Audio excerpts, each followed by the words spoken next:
Welcome back to the shop, my friends. Steve here at SKS Props, and in today's build video, we have a project that's been highly anticipated on my social media for quite some time. It's Wolverine's chest armor from the upcoming Deadpool and Wolverine movie. Now, this is going to be a two-part video series. Part 1 is going to go all over the fabrication of the chest armor. Part 2 is all about the painting and the weathering. And a project like this is really designed for those Wolverine cosplayers that you've already purchased your undersuit and you've got your soft goods, but you want those armor sections, just like the movie, to be three-dimensional and look a little more robust. This is for you. The other thing that I really like about this chest armor is that you can easily modify it to make a bunch of different superheroes. And just like all my other projects, free PDF files are available for this over on my website that you can download in case you would like to make your own. And of course, this is made completely out of my HD foam, which you can find over at Blick Art Materials. So if you want to support me and support the channel, by all means, go through the links that are in the description section and those that are on my website.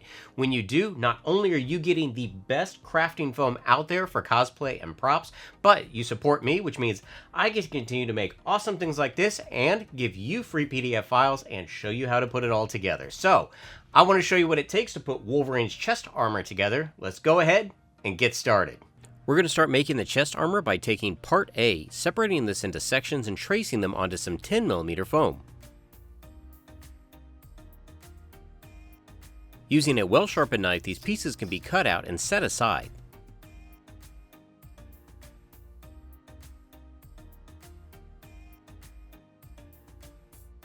To create the recessed details for this armor, I'm going to cut a bunch of strips of 6mm foam. By sandwiching the pieces, this is going to end up giving a perfect unified depth to all of these details.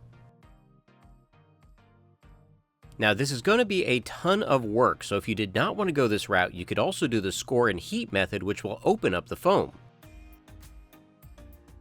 Taking my 6mm strips, I start gluing them to the 10mm pieces using some Bob Smith super glue.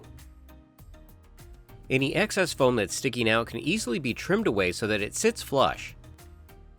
The long strips are also glued in the same way, and I like to use a tongue depressor to make sure to get the foam pressed into the corners.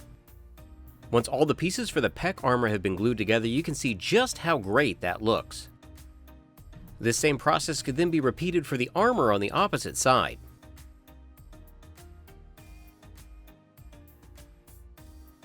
The upper chest section is going to be made out of part B. Just like part A, this is going to be made up of several different pieces that will all be cut out and glued together. These pieces are all going to be traced and cut out of some 6mm foam. Because I'm using 6mm foam for the armor, the inset detail strips for these pieces need to be cut out of 4mm foam. Just like the pecs, you can see how these strips are glued to the inside and how the upper section of part B will fit right into place. Adhesive can be applied to the upper half of part B, and now the two pieces can be glued together. And here's a brief look of how the layers of the chest are going to go together.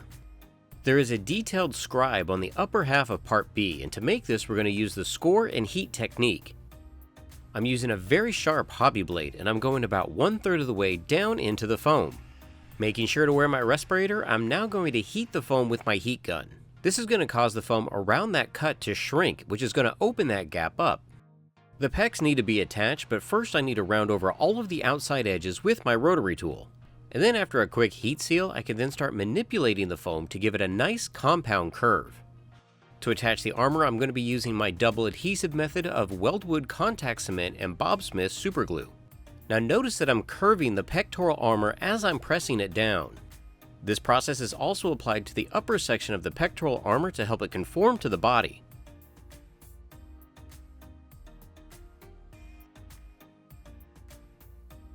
And after attaching the other side in the exact same way, you can see how this process starts to give this flat foam some nice curves.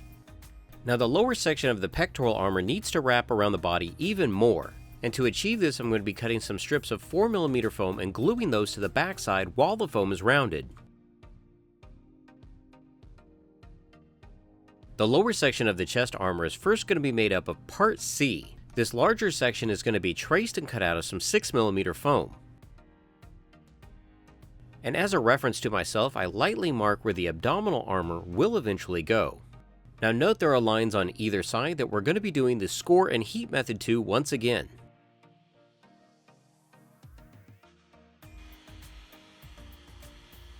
I also take this time to heat the abdominal section to start to give it a curve.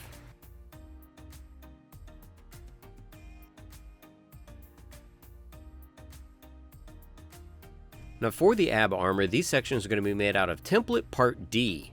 There are 4 pieces for this, and each one is traced and cut out individually. Now before I glue this armor on, I want to make sure to round over all the edges using my rotary tool. I'll then also heat seal the foam and give these pieces a slight curve as well. Now for my build, I'm using the abdomen of a mannequin so that my foam isn't laying flat and has a slight curve on either side. This is going to help when I'm applying the armor pieces to give it a rounded, natural shape. Just like the upper sections of this armor, the double adhesive method of contact cement and super glue are used to put these pieces into place. Now notice that I've marked the middle of each one of these, and I'd recommend to do that. This is going to help give you a reference to where each piece needs to line up, but then it can slightly curve when you get to the sides. And here you can see, because I'm working with contact cement and I'm heating foam, I'm still wearing my respirator. With the ab section assembled, I can now glue the upper chest armor to this. And at this point, I only want to glue down the middle of the armor to the lines that I scored. And that's because, just like the upper armor, we're going to pull the foam to give it a rounded contour.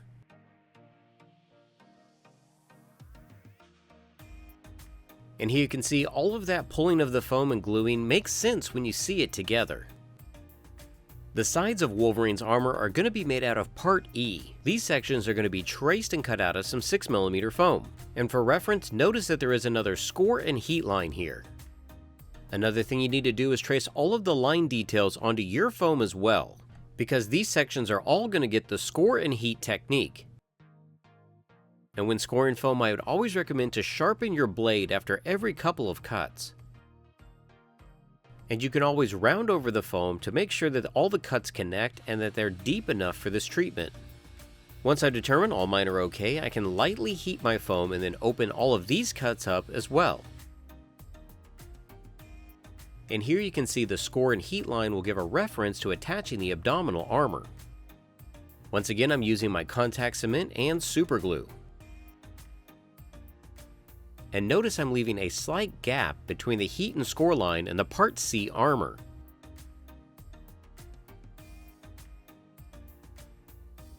This armor is all going to attach in the back, just like the movie, so we're going to need some 1-inch parachute clips to attach either side of part E. 1-inch nylon is cut to length, cauterized, and then glued to either end of the parachute clip. Now of course, you're going to want to measure the length of the nylon strips used so that this armor fits you. And also, if you need to remove some of part E or add more to it so it fits you, that's fine. Now I can add the second parachute clip about 4 inches from the top. The nylon straps on these are a little bit longer because my back is wider at this point. Now we're going to start the back armor, which is going to be made up of part F. All of these sections will be traced and cut out of some 10mm foam. I'm once again going to do the recessed 6mm strips. But again, if this is just way too much work for you, you could always just do the score and heat technique on these areas as well. And that's the fun part about making this type of armor. There's lots of different ways to do it, and every single person will do it different. You build for you and not for anyone else. So giving people different options in a build like this, I think, is great.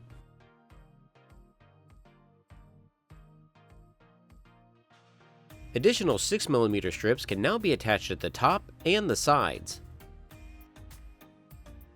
And I will say, if you are on a deadline, this process was very time consuming, but the end results look fantastic.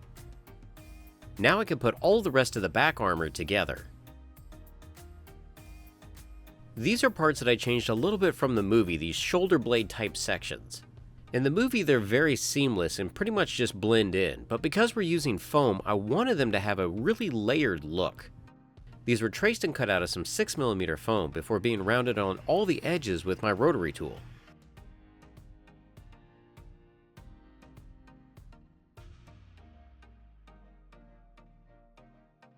Just like the pec armor, these are glued into place while the foam has a slight curve to it.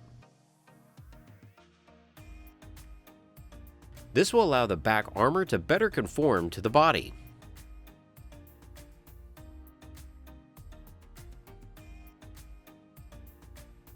On that same note, 2 cuts are going to be made at the very top of the armor. This is going to allow the neck section to be pushed forward and to better conform.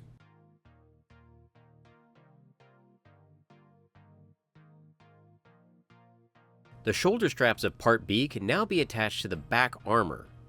Have a friend help you by marking these and gluing these into place so that the armor fits you properly. Just like the front, strips of foam are glued to the inside of the back armor to give it a slight curve.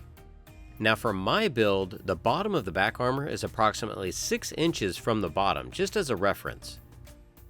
And to match the movie, more clips are going to be used to attach the back to the sides. Now at this point of the build, I redrew all of the Part E templates. So you're going to notice that even though my build may not be 100% correct, the templates you can download are.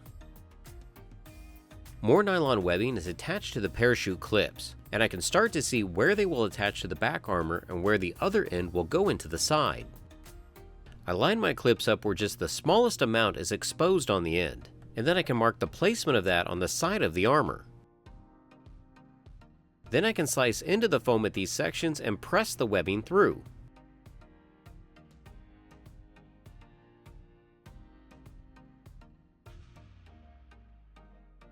The other end of the strap is glued to the interior of the armor. And here I can clip all the sides together to see how they work. There's a slight flare to the back armor that I want to get rid of. I want it to conform a little bit better. So I'm going to score the back side of the clip with my hobby blade. Then I'm going to use some super glue to glue it directly to the foam. This is going to give that foam and the clip a lot better fit.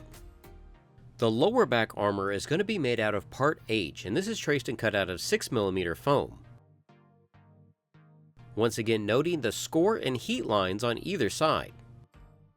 After the foam has been cut out and heat treated, notice that I also marked the overlap point at the top.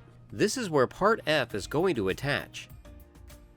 Just like the other large heavy wear areas, a mixture of contact cement and super glue is used.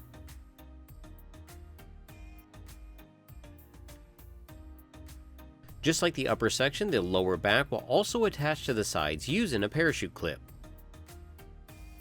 Placement for these is marked just like before. The foam can then be cut and then the additional nylon can be inserted onto the inside.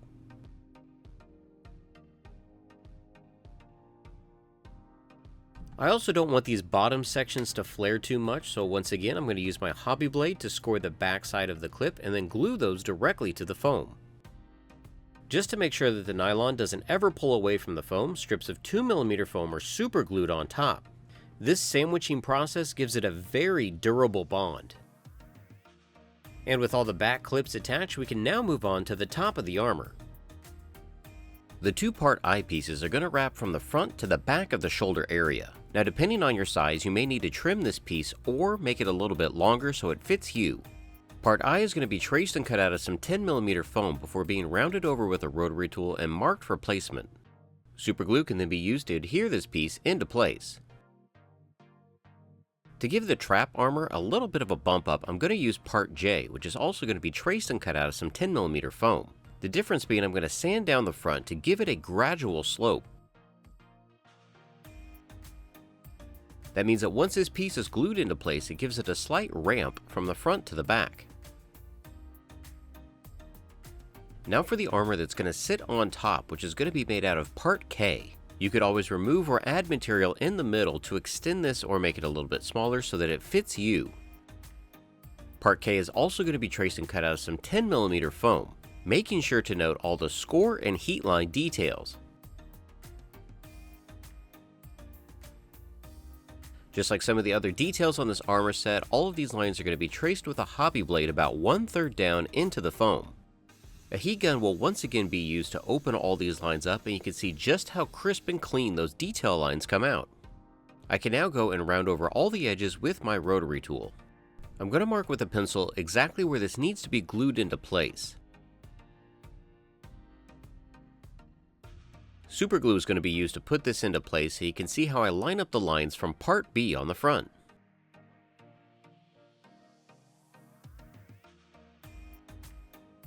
For the back of the armor, you can see how this line lines up with the next section of Part F. And for the sides, just press the foam down until it conforms to the shape and attaches to part J. Now we can move on to Wolverine's shoulders, and in this case I'm looking at other examples that I've already created for scale and size. The upper and lower sections of part L are going to be traced and cut out of some 10mm foam. And just like part K, all the line details are going to be marked for score and heat. I'm once again going to be sandwiching a strip of 6mm foam in between the upper and the lower sections. Once the heat had been applied to open the cuts up, I could then glue the strip into place.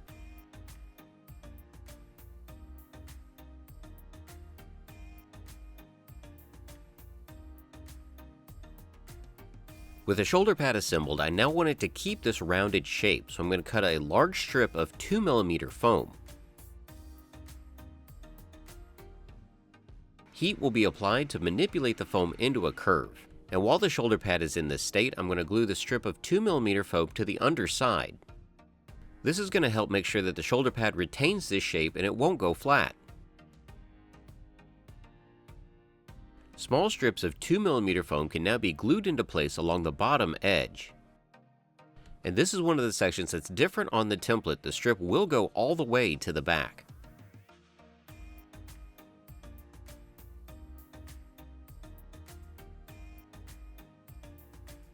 I then took the shoulder pads and rounded over the top with my rotary tool and a sanding sponge.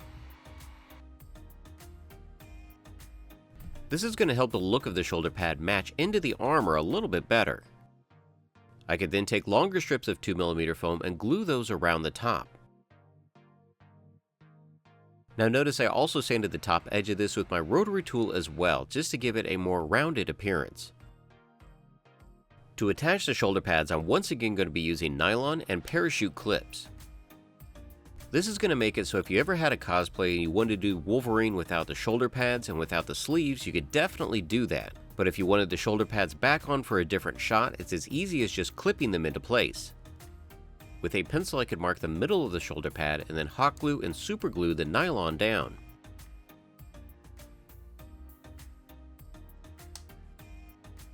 The other end of the parachute clip is going to be attached to the underside of part B. With the shoulder pads clipped into place, you can see that there's a small gap on either side. This is actually smaller than it is in the movie, but I think looks a little bit better for my foam build. But feel free to drop the shoulder pads down as far as you need on your build.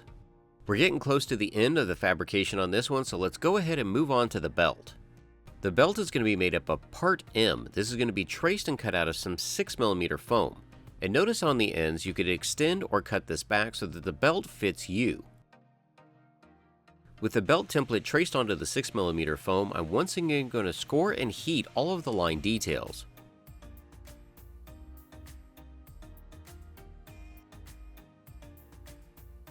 For the X-Men buckle in the front, part M is going to be traced and cut out of some 2mm foam. This is going to be a raised detail that's going to be glued on top. Part O is going to make up the X, and it's also going to be traced and cut out of some 2mm foam.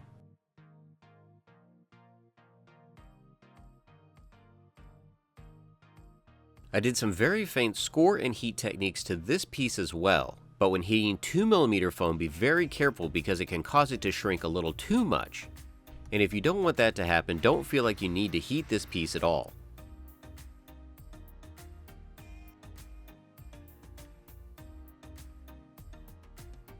The back of the belt will be made up of part P, and just like the front, it's going to be traced and cut out of 6mm foam, noting all of the score and heat lines.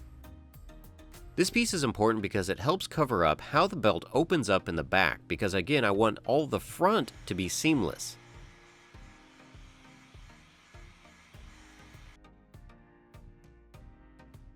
Before I adhere the belt into place, I decided to go ahead and add all of the rivets to the armor.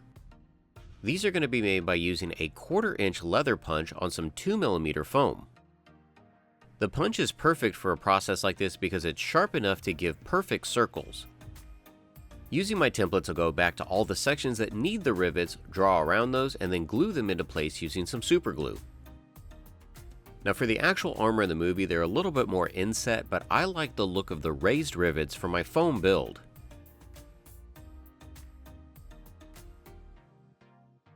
There are some rivet sections that are also applied to the back of the armor as well.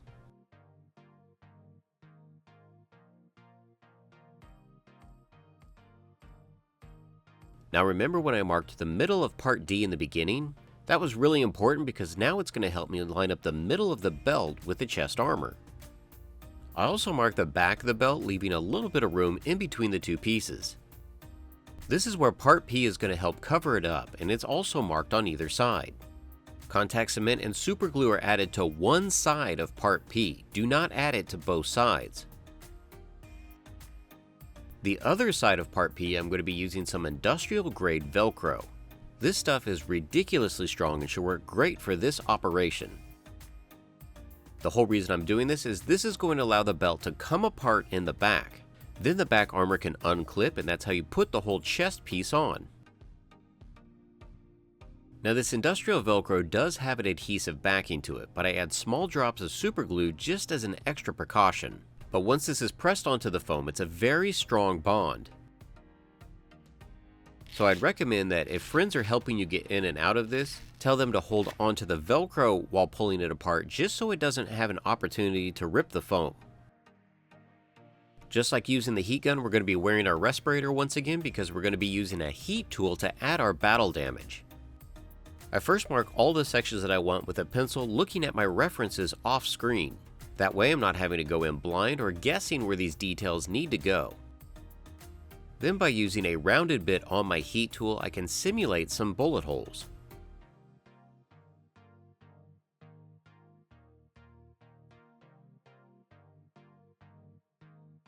Switching over to a point, I can then add all the slashes. And notice that I'm varying the depth. Some of these are fairly deep, while others I'm just barely nicking the surface. The shoulder pads in the movie are metal, so the scratches on them need to be a little more pronounced. The armor in the movie is covered with a synthetic cloth with a texture to it, but I wanted to see if I could replicate this texture using a perler bead tray. The textures came out pretty good, but it was a pain to do, so I only did the pecs and that was it. But it's an option for you for your build. To finish it off, I did the embossing technique by heating up tinfoil and then pressing that into the foam. This works different than heating the foam and pressing the foil into it. The texture that this gives is much more subtle, and it will look great when paint is applied.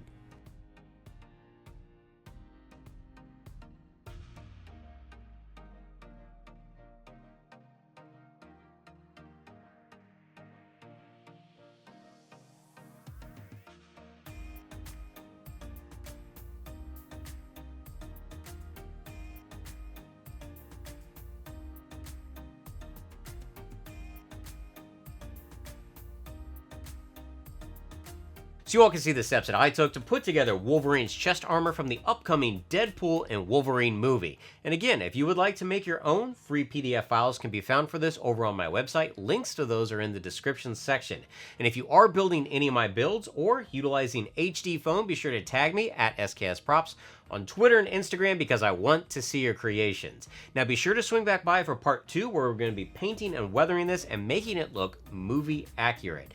Until then, build your best with the best. HD foam.